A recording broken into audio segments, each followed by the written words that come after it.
Hello Internet, my name is Taliesin. And I'm Evitel, and welcome to the Weekly Reset, Taliesin and Evitel's Wondrous Wisdom Show. Bringing you all the latest WoW news and knowledge, because... Okay, what's the matter with Khadgar? Oh god, he's been like this ever since the channel hit 100,000 subs. Apparently you can only talk to him through his agent now. His agent? He's kind of a big deal. That's ridiculous. That's ridiculous, Khadgar! This is ridiculous. Khadgar was nothing before this channel. We made you, What are you doing? Oh, it's Khadgar's rider. He insists that I take out all the green M&Ms, otherwise he won't eat them. He's gotten, like, really picky. Okay, this is enough. Now listen, Khadgar. No one gave a shit about you before you were on the Weekly Reset. We made you, and we can break you, old man. Now just say the line, we'll start the show, and we'll pretend none of this ever happened. Okay, fine. Who's his agent? Well, that's the thing. I'm not really sure. The only time he really speaks to me anymore is when he tells me to get him cocaine or hose. But when I asked him who manages him, he did say something about Nur'zuhl?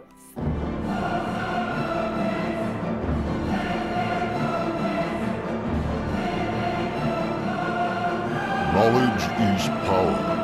Oh, hey dog, we heard you like grinding artifact progression, so we put some artifact progression grind with your artifact progression so you can progress your artifact while you're grinding your artifact progression. That's right guys, you'd have thought with 2 solid weeks of WoW news to catch up on in this episode that we'd be able to lead with something a little bit more unexpected than here's a new thing you have to grind artifact power for. But no, we're going to be talking about the Netherlight Crucible in a minute. We'll get to it, I promise. But first off, let's talk mythic Tomb of Sargeras, because over 2 weeks ago now, when the world first race was in full flight, I said these exact words. It's nearly over. In fact, I wouldn't mind betting that by the time you watch this video, it will be over. Which proved to be about as accurate as a Fire Festival promo vid, because the race didn't end until Sunday the 16th, well over a week later. And go on, if you don't know already, see if you can guess who got world first. Go on, take a guess, because I think you might be a little bit surprised with who it turned out to. No, it was Method 1, which kind of sounds a bit boring and predictable, doesn't it really? I mean,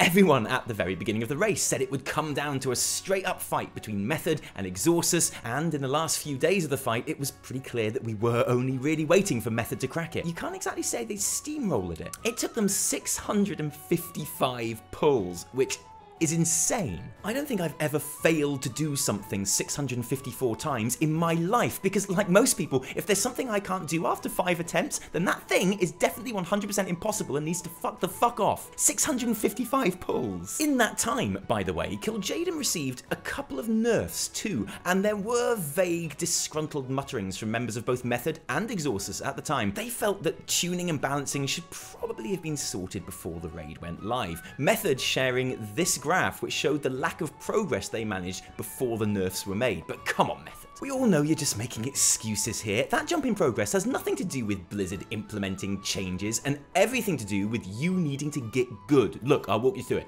Noob, shit, scrub, got good. Then it's all plain sailing. See, Method, your mistake was you didn't get good soon enough in the process. Next time, just change your game plan and make getting good come much earlier. You'll get a much faster kill. And that's free advice right there. You don't have to pay me or anything. And while we're on the subject, Scope, you can beg me all you like, but I am not joining your raid team because seriously, 655 pulls, fuck off, mate. But well done, Method. Well done everyone else that was in the race. And well done Invective, who managed Realm 5th Desolate Host. You all truly bestride this narrow Azeroth like Colossus. Respect. And actually, Method, thank you especially for appearing to have a discipline priest in your Kil'jaeden kill. We're back, boys. And so to the real main story of the day, the Netherlight Crucible. And be warned, because this shit is all about the PTR and what's coming in 7.3. And you may well be sick by now about the constant YouTube videos from us as well as anyone else telling you about stuff that isn't even in the game yet. And I have to say, I agree with you. Talking about Titan raid bosses and what the next expansion might be is one thing, because that shit is massive from a lore and gameplay perspective. That is worth talking about, and I make no apologies for it. But when it comes to the smaller stuff on the PTR, stuff like the new invasion scenario riffs, Argus world quests, even the actual story progression itself, I do have a bit of a problem, because the thing is, I hate playing the PTR. And who the fuck wouldn't? The PTR is essentially a broken version of the game that you play, which is interesting for many reasons, systems, but it's hardly ever actually fun because it's broken and it's incomplete, and that's the whole point of it. I never used to play the PTR before this channel was a thing, but now I accept that it is essentially my job to, so I do. And I have to admit, when motherfucking Argus hit, I couldn't get on that PTR quick enough because I genuinely wanted to see it. But did I want to play through all of the storyline? No, of course not.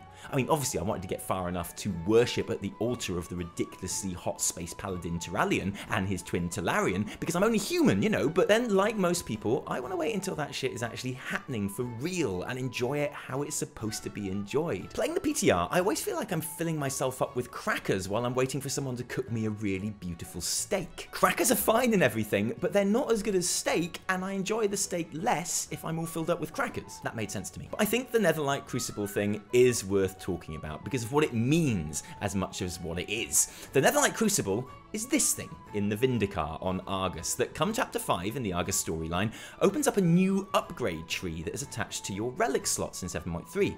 As you progress your relic through the levels of concordance, which, don't forget, will happen a lot quicker than now as your artifact knowledge will automatically increase week by week, so that will unlock traits on this new tree. So for example, the first relic unlocks to level 2 when your artifact hits level 62, the second relic when your artifact hits level 64, etc. And the tree kind of speaks for itself. It's pretty standard. The second row gives you options for what are mostly procs, like for example, secure in the light, that kind of thing. Stuff which is, frankly, a lot more useful than concordance and will all add up, be pretty vital for anyone who wants to play at a high level. Now, the details of this are all likely to change before launch. Blizzard have said that themselves, but probably won't change is what this means, and that's that artifact power is back in a big way in 7.3. One of the successes of 7.2 was essentially to kill the artifact grind. Concordance was easy to get to, and once you did, there really hasn't been any reason to specifically farm it anymore, because higher levels of concordance really weren't worth the hassle. And that's of course exactly how Blizzard intended it to be. The whole point was to take the foot off of the AP pedal and allow it to be something that was always accruing naturally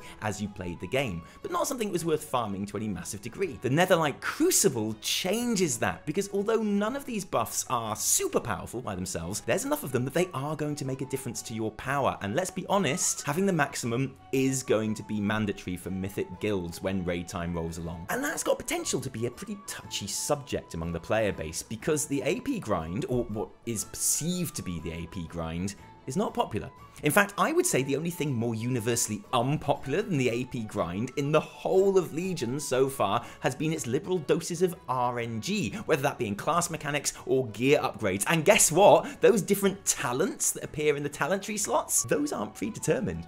It looks at the moment that they are randomly generated and assigned, so you might get some that happen to be pretty good for your class, or you might get some that really aren't, in which case you're going to have to hope that that orange slot there is for re-rolling those traits, because otherwise you're just stuck with them. Now, I've got a confession. At this point, a tiny little smile curled at the corner of my mouth. My eyes lit up and I sat a little bit straighter in my chair as I headed to the forums, because this internet has all the makings of a Class A 9-carat diamond-plated shit show of the highest order. It's got everything a community absolutely hates.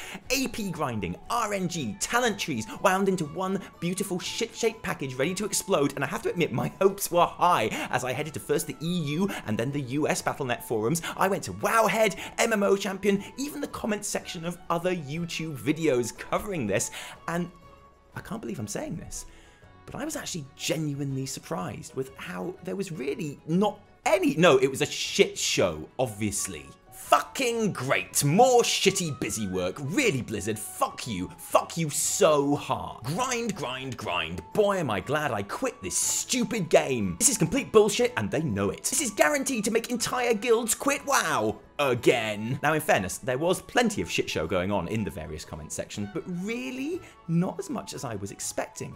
I mean, I had to go to page 2 for these comments, and I never usually have to go to page 2, like, ever. And I think there's a few reasons for that. At the moment, people seem more confused by the system than anything else. It already seems to have been labelled a needlessly complicated system, but it's really not at all. You just unlock extra artifact traits as you level your weapon. Blizzard heard that you like artifact traits, so they gave you some new artifact traits to go with your artifact traits and your artifact traits, you know? It's nothing you haven't seen before. The other reason is probably that this system is not how it's going to go live, because it's not even all in place yet. And yes, it's a bit shit right now, but that's because this is the crackers, not the steak. You can't even access it all to test. Blizzard haven't clarified how it all works, because let's face it, Blizzard haven't decided yet how it's all going to work. And I'm not going to talk any more about it until they do fucking decide how it works, okay? In fact, the only reason I'm going on the PTR at all in the next 7 days is to basically just constantly spam the new Radiance animation, because that does work and it's fucking awesome. But the Netherlight Crucible exists. It's a thing.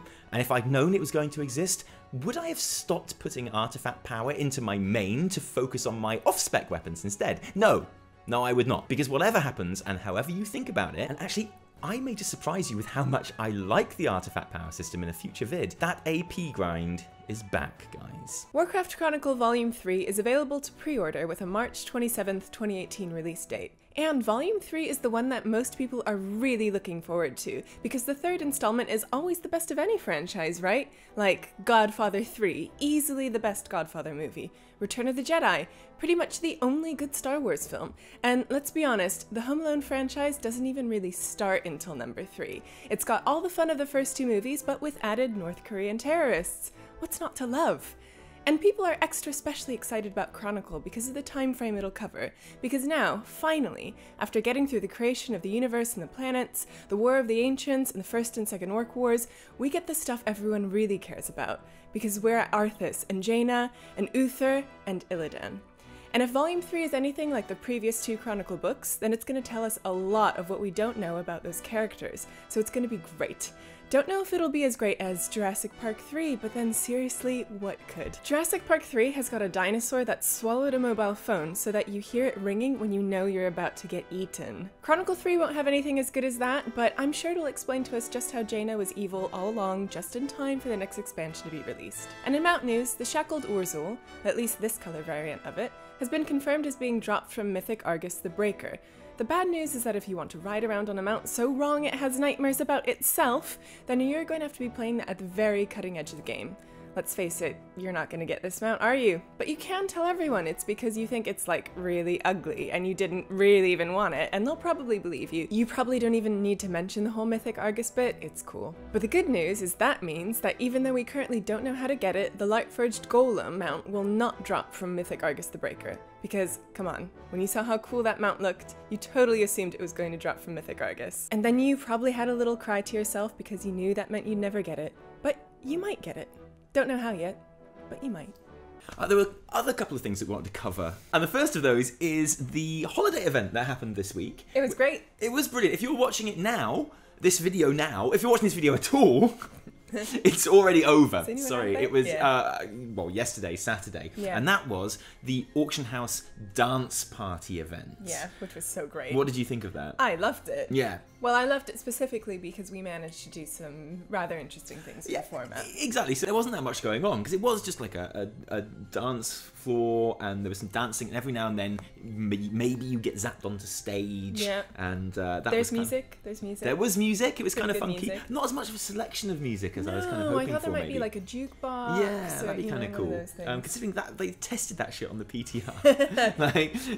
Are people dancing? Yeah, exactly. It was really weird. So what we did instead is we streamed that shit, and we put together like a raid team of 40, and we all put on our best, shiniest transmogs, and we all danced in the auction house. Yeah. As intended. That's what we did. We're not going to show it to you apart from like a little square somewhere because it's really low quality because it's from a stream, and our stream is shit. This is why we don't Twitch very much. Yeah. But then when it became really, really good was when we decided as an alliance raid to go and take over the Orgrimmar auction house dance studio. Yeah, it was like that point in the night when you're like, I'm done with this club. It's this is nothing else to offer to me. Let's go to like one of the weird neighborhoods. Yeah, and so we did. We all flew to Orgrimmar, yeah. And then we just walked in. We literally RP walked. We did. Just to the auction house, and we took it over without too much fuss, didn't we? Yeah. And then we had a raid of Alliance players just dancing in the auction house. It was amazing. It lasted about 10 minutes. 10 sweet, glorious minutes where we just ruled Orgrimmar, and then the Orgrimmar people came along, and then they all the realized players, what was happening. they wiped us out. It was quite embarrassing. And then we came back a little bit, but then... No, yeah. But it was awesome. And the Yeah. thing is, right, whether that was what the holiday was intended for or not, it facilitated that. It did. And it gave us a lot of fun. Yeah. So, yeah, thank you, Blizz. That was an excellent, excellent holiday. We had great fun. So good. We got no achievement for taking over the No. Orgrimmar dance You'd house. think we would.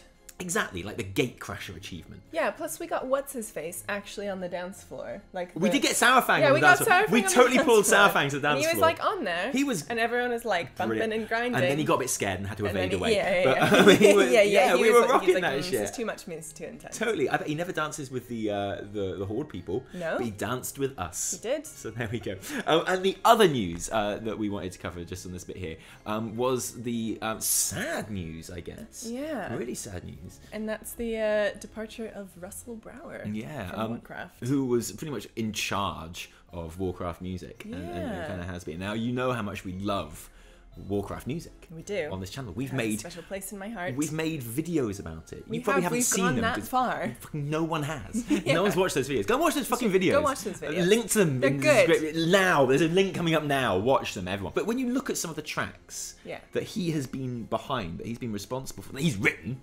Yeah. then it's like just a roll call of some of the best things that have ever happened in WoW. Yeah. Like stuff like Silver Moon City and Dark Ironforge. Dalaran, for fuck's sake. Dalaran. He wrote Dalaran. The He- Black Temple, music from the Black Temple. He wrote the and, Karazhan Opera House. and Cold Mountain, which is the bit that plays when you fly over Dunmorrow, which is one of my personal favourites. that was the music that I had playing in my garrison in WoD. Oh. Yeah.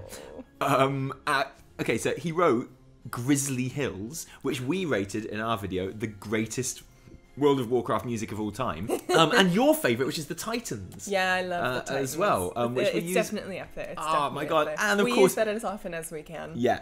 He wrote the Canticle of Sacrifice, which is beautiful. And we're going to play out today with, I'd say, probably his most famous track, which is Invincible, as we presented it in our music video with the footage there as well. Thank you for joining us today. If you like this video, don't thank me.